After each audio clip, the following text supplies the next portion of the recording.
Sa April 23 na mag-shooting sina Francine Diaz at Pedelin para sa unang pelikula nila sa Regal Entertainment. At kung walang magiging problema, malamang ay ipalabas na rin agad ang movie sa June. Yes, bidang-bida na nga ang Francet sa magic realism na love story nga. At sa chika naman kay Rosel Monteverde, grabe ang paghanga niya sa dalawa. Napapanood ko kasi sila sa Dirty Linen, ang gagaling nila. At yung mga karakter na hinahanap naman, perfect sa kanila. Magagaling kasi silang artista at bagay talaga sila. Bagay sila sa movie namin. Nasa age group kasi sila. Marami silang followers at marami silang endorsement. Sabi ni Rosel. Napakaganda raw ng kwento ng movie ng Francet kaya excited na silang gawin ito. Katunayan may ginawa raw silang video na pinakita nila sa mga taga-SM at positive raw ang reaksyon sa Francet. Excited sila sa Francet. Kilala sila agad sa video pa lang na yun. Masaya sila. Sabi pa ni Rosel. Anyway, bukod sa Francet, movie na may feature yung may movie rin sina Janela Salvador, Jane De Leon, ang How to be a Good Wife na hindi GL Girls Love Story.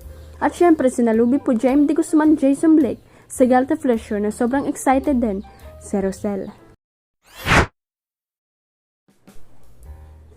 Bet na bet ng mga netizens ang slide at elevator sa bagong gawang bahay ng kapamilya star na si Catherine Bernardo.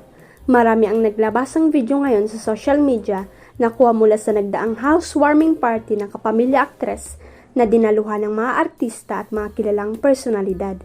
Bukod sa mga hinahanga ang artista, ang talagang kinaaliwan ng netizens ay ang slide sa tabi ng hagdanan ng bagong bahay ni Catherine at ang napakaganda nitong elevator. Sa katunayan, viral na nga sa Instagram story ng kaibigang nitong si Trina Gaytinco kung saan makikita ang aktres na ini-enjoy ang pagsakay sa slide.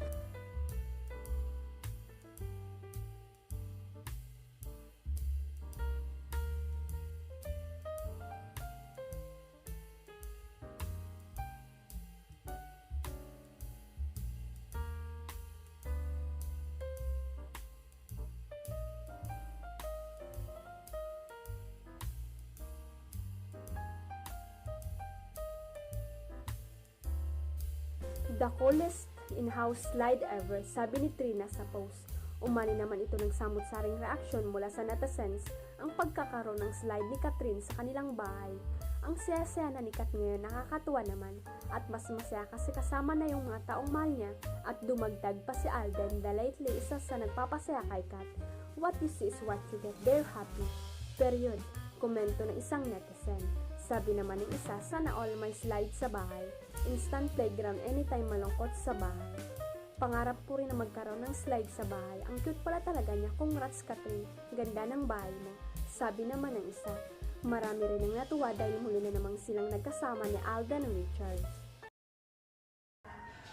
Huwag kalimutang i-click ang subscribe button at i-ring ang notification bell para sa latest at legit chika updates.